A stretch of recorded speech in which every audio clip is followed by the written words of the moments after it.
Tosubwe chiddako ku AC Media UG. Eyadda yale yange nze nanywesa bagundi amata bakangwaje Steven kati member of parliament.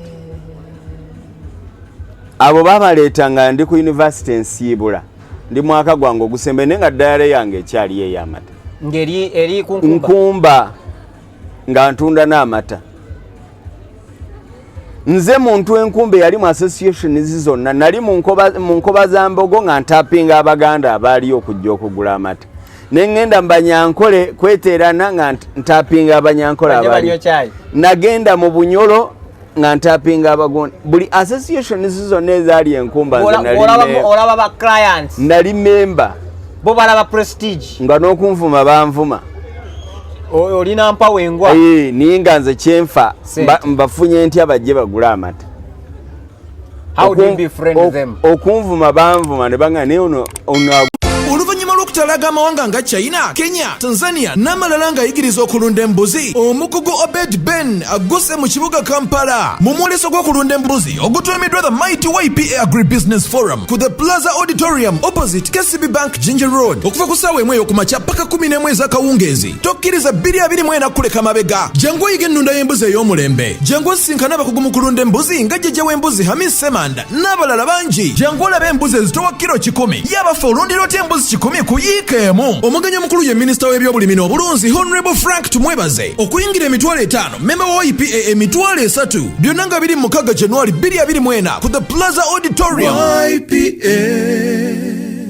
Yes, you're most welcome to YPA Platform Africa. Tusanyusa okubalaba abali ku AC Media mwe bali kubanga mugoberera ensonga ez'obulimi n'obulunzi.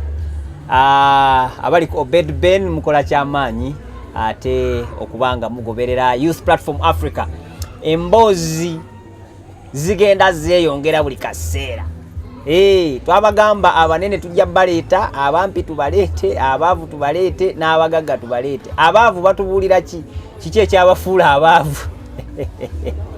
Then n'abagagga batubuulire kiki ekibafudde abagagga. Olwaleero tugenda kwogera ku nsonga enkulu ddala. Twogera ku mulimu ogusinga obukadde. Twogera ku mulimu gwe bayita agri business. Ffe twakijja mu agriculture ne tukifuula agri business. Leero nze kennyini nze ne tuliddemu ndi ne mugagga munange gwe ngenda okwanjulira musajja akoze emirimu egitenkanika, akoze ebyenjawulo, egombe eyo fe abamuliranye fe tumanyi ka pressure atusindikira ka hit kubanga ebintu by'obulunzi n'obulimi abikozeemu ebbanga ate bwe musange Kampala nga ajoga buno bukyayi buli ku bbiru ye yabuguze. Okawulidde. So tuli wano tuli mu kunyumyamu mukama wange mwami Kuzaala. Sanyiso okulaba se. Nange sanyiso basi. Obulamu buli butya? Obulamu bulungi. Mbulaba. Kozimwe. Omwami ono gwendese ye Kuzaala Frank okuva mu Kuzaala Quality Farm aba kugu mukulunda ente. Bwe tugamba nti olunaku olwabiri mu mukaaga tugenda kuba n'abakugu tutegeeza ekintu nga kino nti ono yegulidde erinnya mu kigambo kye bayita modern cattle farming. Modern cattle farming twagala tutegeere obuvo n'obuddo inspiration agijjawa atandika atya yaweza atya ente zonna ebikumi n'ebikumi yaweza atya faamu ez'enjawulo alina faamu ez'enjawulo mu bitundu by'eggwanga eby'enjawulo akoze atya business eyo ate n'afuna obudde obujja e Kampala okulya kasente.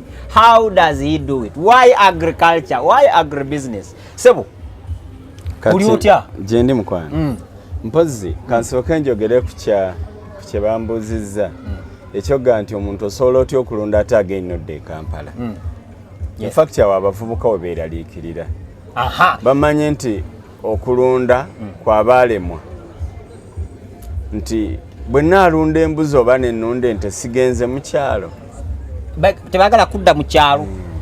Kakati abaagala abatuuliriza wano we tuli muyenga amaka gange gali wali Buziga. Amaka gali eno si Gomba ne Gomba wali amaka naye eno Buziga wateekayo amaka ku bwajja osinga okubeera. Mbeerayo olw'ensonga abanjagala mu kibuga baleme okunoonyeza ewala ate n'ekirala n'abavubuka tuba motivating nga tubajjamu kiri ekyo ga nti okulunda kwabaalemwa kuba mukulu Obedi abaana bo tebasobola kusomera wano bajja kusomera ojja kwagala batwale masomero amalala ojja kwagala batwaleko wa ate bw'omala obaze ku faamu kati twagala nnyo abantu bafune ekyokulabirako mu agribusiness nti olunda naye mukulunda okulunda kusobola okukuwamu ka space n'ogendako mu gym okulunda kusobola okukuwamu ka space n'ogendako ku nnyonyi navudde mu expo next Monday ngenda mu America kubusinkana ba farmers abalala naye ng'oli mulunzi olina faamu ez'enjawulo ndi mulunzi zisigadde zikola kakati abantu baffe ekibaganya okujoininga farming n'omugamba embuzi n'omugamba entenaga kiri kimu kulowooza nti okulunda kwabaalemwa omusajja yamaze expo nze nabaddeyo enkuyanja z'abantu zabadde eri nga bagenze kwettanira kyabulimi na bulunzi twabaddeyo n'abasomesa ab'enjawulo olwaleero agambye ku Monday ejja agenda mu America kulaba balunzi banne tebereza ente zo zigenda sigala oba ogenda kuzireka nga zipozinze zikulinda nedda ssebo nga n'emirimu gigenda maaso nga n'emmere y'ente etundibwa nga n'ente bazigula buli kimu kubanga waliwo enjawulo kuzaala Frank ne kuzaala Quality Farm bantu babiri banjawulo waliwo Obedi ne YPA exactly buli omu ali ku kike gwe ne bwofa ejja kusigala ng'egenda mu maaso era tolina kakwate nayo n'akawunti za njawulo nkugambye gwe kati wafuukana mwogezi waayo oba vision bearer naye nga ye ekyagenda mu maaso kati kinjagala abannayuganda bajjemu nti Obedi bw'aba akuyita oba oggula embuzi oba okwetanira embuzi teyeeyagaliza bino si by'abaana bo by'abannayuganda income tax ogiwa gavumenti eno si gavumenti yiyo wabula gavumenti y'abantu abantu be gavumenti be bantu information eno simanyi oba ina engeri gyekukwatako kati bannayuganda ekibatta nti bizinesi ezimu ezikolebwa na buli ebyogera babitwala personal n'omugaja nga 26 ku Liberation Day owagira Obedi be bamu ku ba youth abazaaliddwa ku mulembe guno oli n'agamba nti ebyo sijja gendayo sijja bikola gwe nolowooza mbu YPA ya Obedi webale YPA ya bannayuganda Obedi a very small person in this big project oli katini nnyo ne bwofa yeeyongerayo kati abantu kye batategeera ekyo gavumenti kyeyinza okuyamba kyega nti we want to resume that project of youth naye era neyeeyongerayo kati kyenjagala bannayuganda bizinensi balekenga okuzitwala nga ziri personal za muntu kantu kagundi kano kantu kagundi sijja mugendamu oyo ani nanyini mbuzi ezo ani nanyini anonya muntu actually waliwo nga bwoyogedde waliwo abagenda okujja ku YPA nagamba njagala Obedi Ben awo twavaawo dda tuli ku level ndala kati kankubuulire bw'onaalwala oba ne bakwadimitinga noba noofa kubanga nkijja kube kati services z'abannayuganda zinakoma nazo zinaafa sooka kati kuzaala ofuuse watutumu obulimi n'obulunzi obumazeemu bbanga ki myaka 26 wandibadde kati oli myaka 6 olina emyaka emikulu myaka 26 ng'olima ndi musajja mukulu lwakuba nti twefaako twerabirira twefaako tokubye nnyo era ntegeeza abali eyo lyanga bwe weerekera omubiri ogukolerere sente zinyuma mu maaso awo myaka 26 emyaka gino egisooka egy'ekivukako bakutaawa genda na bino oyoola biggwa kati okunyweza kasente naawe n'olabikako ng'omuntu. Otandika mu mwaka ki? Biringa nga mu 1900 mu kinana obulunzi mbutandika mu 1997 awo 98 mwezi ogw'omwenda. Natandikira ku bulume nali nkyasoma. Tandikira ku bulume. By then obulume bwali bugulwa emitwalo 4. Kati nga obuyoola nga bungi abalala n'obujjako ne ku mabeere nga babutundira kati ngeno back to school gye obulume babutundanga layisi oli n'alabanga akusedde 2 3 4 n'obuyoola obulume ng'ebyo naawe n'ogenda n'obuteeka ku bucket feeding. Nayina abasponsa abaali bampeerera kakati mu kumpeerera nze muntu eyasoma enkumba kasitore kana saakana nakanyumya naye kankanyumye tweyanziza ssebo bwe nagenda enkumba ku university ng'osoma kyolo nali nkola human resource ako kakwate naye kati naddayo nenkola ne food security and poverty reduction kati bwe natuuka enkumba nga nsoma ne mbagamba nina ekizibu kya asthma ninnalimba bannaye saba administration y'enkumba mukulu Kasasa ne Lumala bwe mba mukyaliyo munsonyiwe. Kasasa Christopher yali dean of student by then. Akusasi ne mugamba nina ekizibu kya asthma sijja kusikirizibwa kusula mu baana nja kuziira nsaba munzikirize kubanga first year baali balina kusula munda teri kusula kati ne bampanze chance nsule ebweru.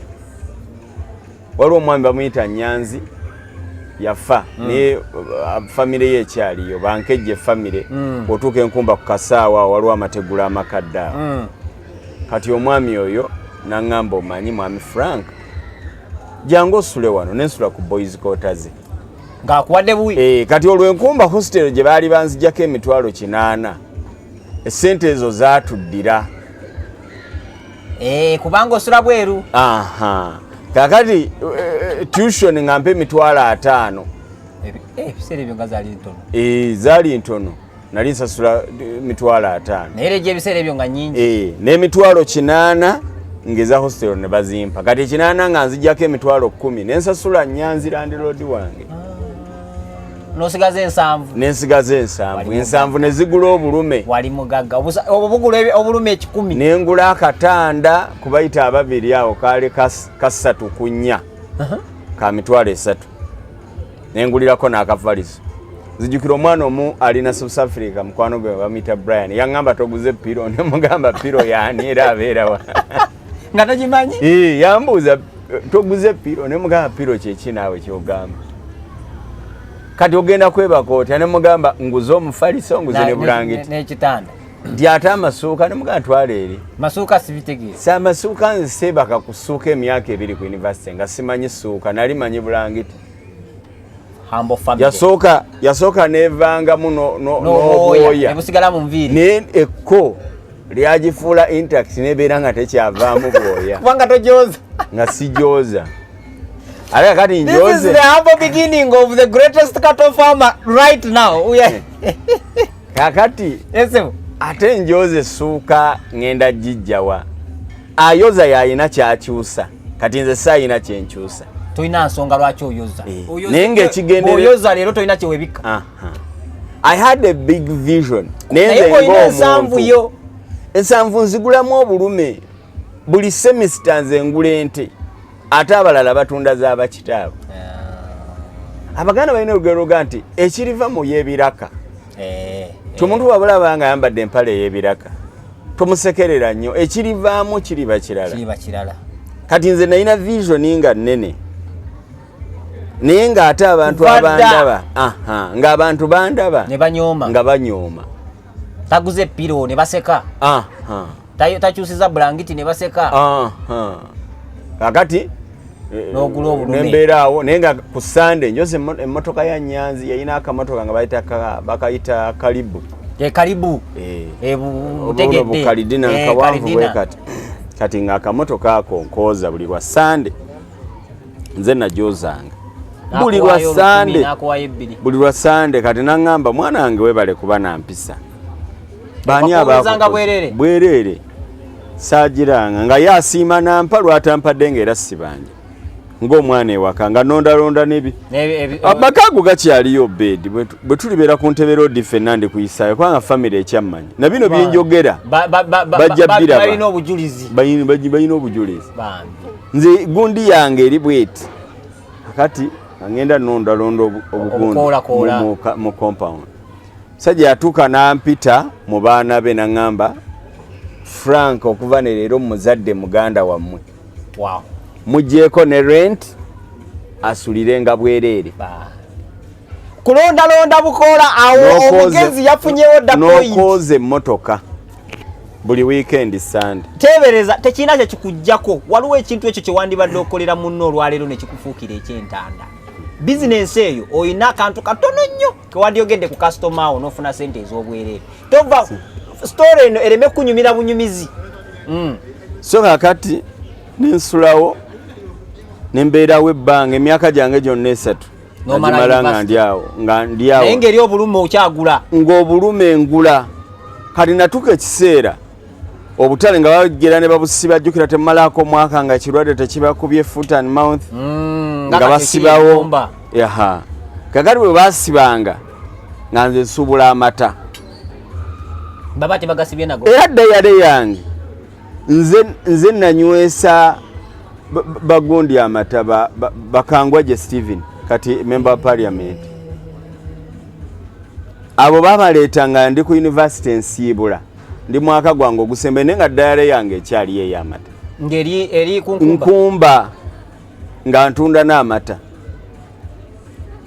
nze muntu enkumbe yali mu association zonna nali mu nkoba za mbogo nga ntapinga abaganda abaaliyo okujja okugula amata nengenda mbanyankole kweterana nga ntapinga abanyankole abali nagenda mu bunyolo nga ntapinga abagondi buli association zonna ezaali enkumba olaba ba clients nali member bo balaba prestige nga n'okunvuma banvuma olina mpawo engwa ninga nze kyenfa mbafunye ntya bajje bagula amata how do you befriend them okunvuma banvuma ne banga ne ono agwawa twamulabe mu baganda wali akakati tumulaba ali wano mu banyolo ogambe erinnya lyange kuzaala nzaalibwa buli wamu gati nga ninga mbega ku university nga bantuuma nga mbega naye nga nze kyenfa nali nfa ngeri gye mbafunamu abo abaana.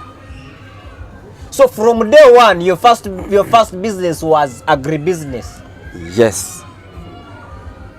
Era teri kintu kye nyinza kugamba nti nkimanyi nnyo ng'ekyo. Myaka mingi. Kubanga ate nga newa mukirayika mwali mukikola. Ewaka baali balunzi. Ewake wa mzee. Baali balunzi ng'era era tuyina ente. Naye kakati nga science yalinga abulamu obulumu obwo obw'okugejjesa. Kati gwe obulundira wa ku ttaka lyani? Napangisanga. Tewagula liryo? By then nze saalina ttaka. Nali mpangisa bupangisa. YPA bulijjo tukugamba nti newo batolina ttaka osobola okulunda. Yagulanga obunume bwa mitwalo 4 n'abupangisiza ettaka. Kubanga ne taata linnyini ettaka lye yali yandekera yali yampa eri obusika yiika 2. 2 tezirunda wadde obulume 2.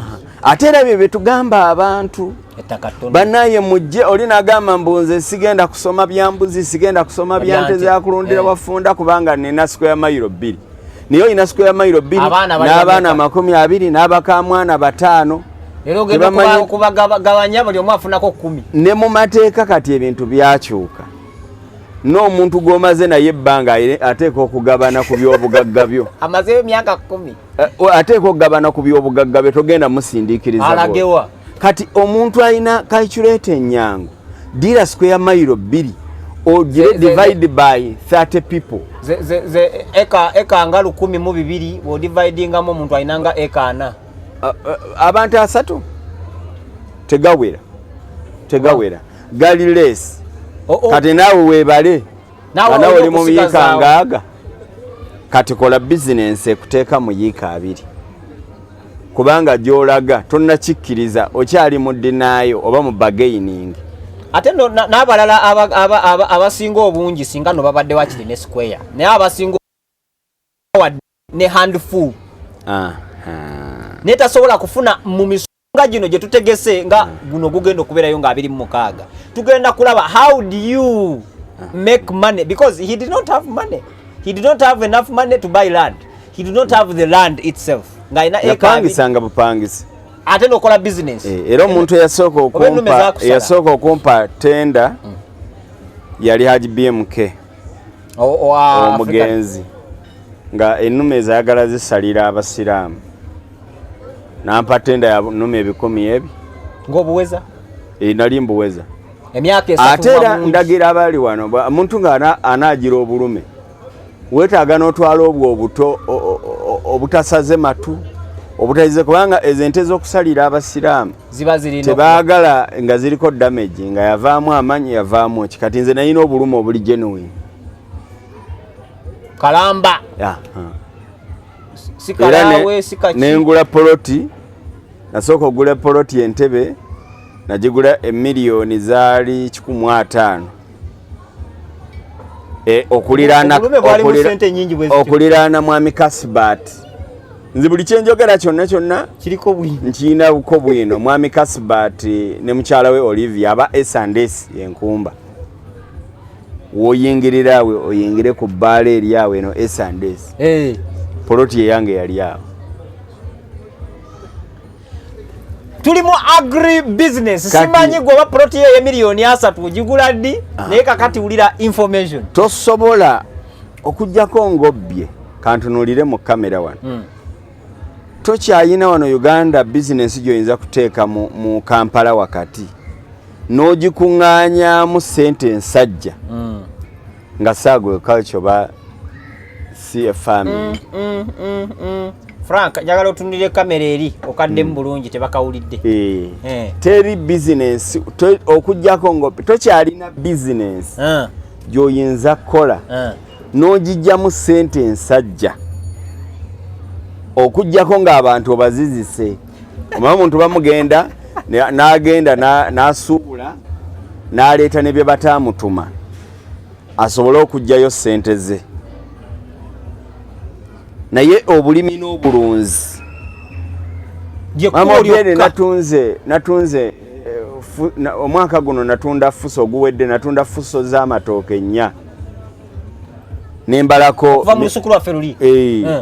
fuso z'amatooke 4 nembalako miliyoni zange 18 nga nziraba mu cash buli fuso ya miliyoni nga zizo ekitooke kisigaddewo ne wentemye ettooke wasigaddewo eddala ow'embuzi otunda embuzi 10 ekiro ne wazaala embuzi 2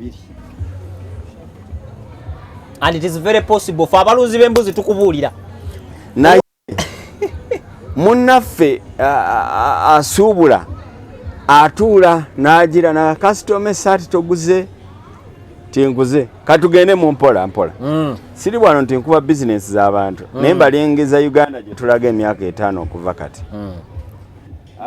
embuzi oba engoye oteeka engoye bwoti mu dduuka mu mudaala n'oggulawo ne bajja ne balamuza oli nalamuza esaati ya mmeka 5.5 n'omuwa n'afiitingamu nemutuuka bannaffe aba teyayisizaayo na deodorant nga mulimu akawoowo akalala akake kaze naye neyeepimamu n'atagula n'agikulekera ajja omulala okufiitingamu n'awuliramu akasu n'agireka awo ku makya n'ogula breakfast wa breakfast n'ayitawo abawala bo bayitawo okujjukiza oyina okulya ne bakuwa akatogo ka 10 omusulo ne gukuluma ng'olina okugenda emmanju ku nusu ebi byafuka 3 kati ze nusu 13 mu ebi ekyemisana omuwala sigga omuyita ajja ayambadde bulungi nyettaawo kasitoma ekyemisana nkireese n'adropping ekyemisana ye n'agenda kyamutwalo abantu baalamuza bulamuza ennyumba wagiyingirira obukadde 5 omwezi naye buli azza alamuza bulamuza n'agenda naye omutwalo guyingidde gugenze oba olyawo essaawa nga zino ze tulimu ez'akawungeezi ng'owa caayi n'ekindaazi oba n'essumbuusa n'ekikopo ky'obuugi nga naye azze n'ettaawo eddungi eritukula n'akuwa n'olya ogenda okunyuka ng'oggala edduuka ajja okubanja ate mulala ssebo nva mu ba trust restaurant mbadde njagalayo ka balance kaffe ka $5 toyingiza yadde 10 otodde kuzajjo n'ogenda muwa parking ab'ebizimbe parking si ya bwereere ya 5 era yakulaga nti yazimba kizimba ate wa parking naye n'apangisa kale wa parking naye n'akujja 10 oyo no wa rais abasinga bakasamba oba okukirira bwoti mu jjaamu maidi n'akuba essimu anti bw'obojja tuleetereyo emigaati ne kawo ate n'omwana yeetaagayo seriraaka wabula ate afunyemu ne ka temperature ojjayo n'akadagala n'oyitira mu pharmacy n'oteekayo egi tokoze yadde 10 eki ne bannayuganda mwalyagadde tubagambe bifaanana bitya omanyize nayogera sindika ka message awo tubuli golaba bandyagadde bakugambe nze nayogera nemberanga kugamba abantu ne balowooza bampe bagamba kuwenga musajja alaika wenze kubanga bino tubijjemu ebyobufuzi bino si bya bibiina nebino tutunulira gye tulaga abavubuka nawe tuli kati tukozesa kye tulina baganda baffe addira ente n'atunda entezi oba n'agamba kitawe n'amutundira ku ttaka n'atunda yikeezi n'agenda Abu Dhabi yasayininga contract ya $3,000,000 olutuukayo ng'omuwalabba akwata passport nga mugamba nkuwa 8 ate bwe bityo bibiri ate yagenda asiibudde wali obaddekaawo n'oswala naye ne wezzaamu amaanyi n'oswala naye ne wezzaamu amaanyi oswala wekka mu kisenge ng'omukazi n'ayingira mu ruumu ne bamukwabula n'adda mu parking n'asmiling as if nothing has happened nga n'amukwabudde tamwadde yadde 10 naye nazzaamu amaanyi naga it's okay Dave is inside I think he's still there naye nga tamwadde yadde 10 nga the girl she's there meandering anoonya wa wadda talina yadde ennusu ebibiri ebimutwala ku boda ye mwana agenze sajja kimukwabudde babakwabula naye abantu kyebeerabira nti omuntu bw'aba naafa neggeyeena bagitimba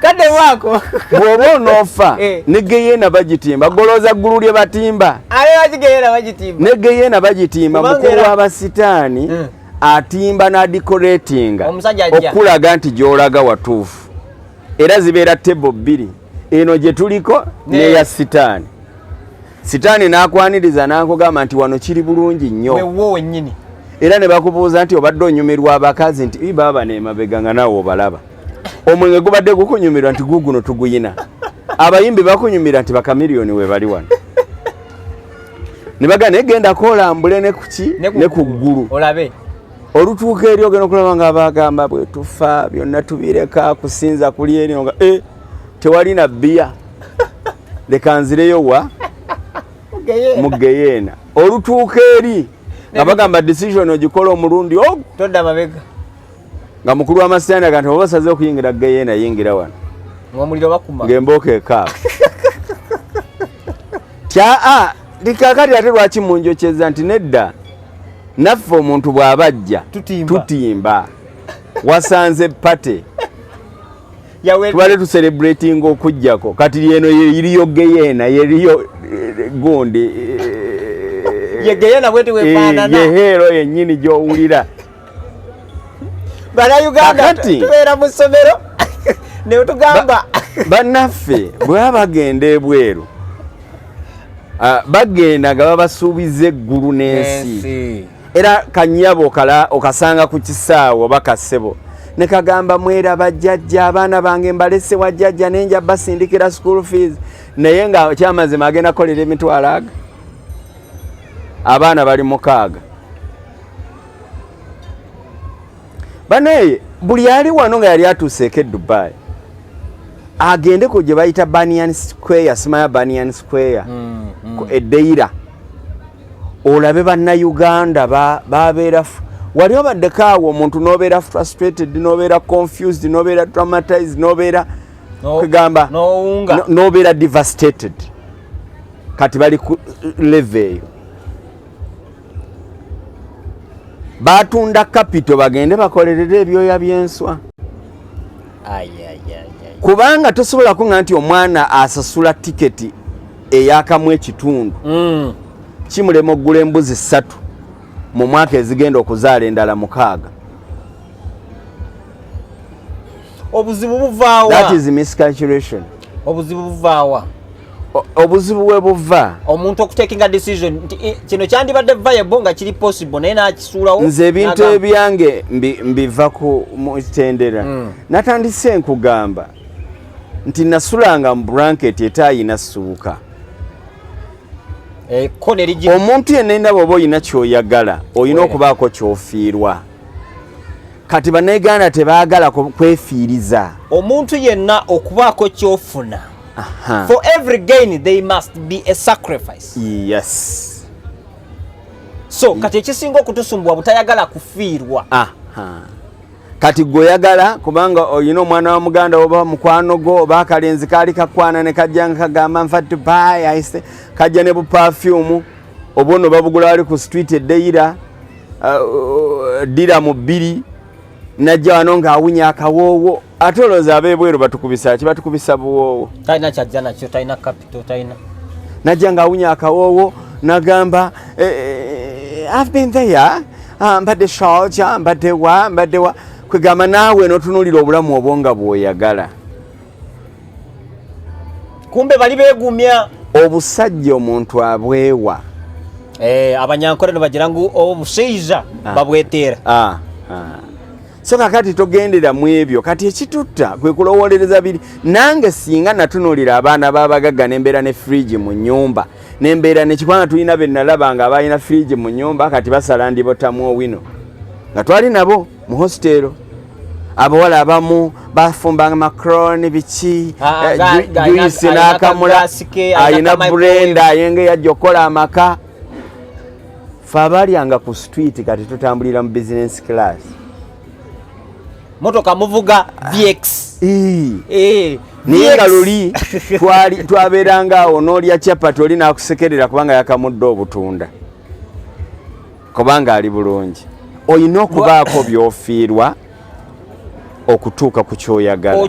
Oluvannyuma lw'okutalaga amawanga nga China, Kenya, Tanzania n'amalala ng'ayigiriza okulunda embuzi, omukugu Obed Ben agguse mu kibuga Kampala mu mwoleso gw'okulunda embuzi ogutumiddwa the Mighty YPA Agribusiness Forum ku the Plaza Auditorium opposite KCB Bank Ginger Road okuva ku ssaawa 1 ey'okumakya paka 11 ez'akawungeezi. Tokkiriza 2024 kuleka mabega. Jangu oyiga ennunda y'embuzi ey'omulembe. Jangu osisinkane abakugu mu kulunda embuzi nga jjajja w'embuzi Hamis Semanda n'abalala bangi. Jangu olabe embuzi ezitowa kilo 10 yabafa olundira otya embuzi 10 kuyiikeemu. Omugenyi omukulu ye minisita w'ebyobulimi n'obulunzi Honorable Frank Tumwebaze okuyingira emitwalo 5 memba wa YPA emitwalo 3 byonna nga biri mu 6 January 2024 ku the Plaza Auditorium. YPA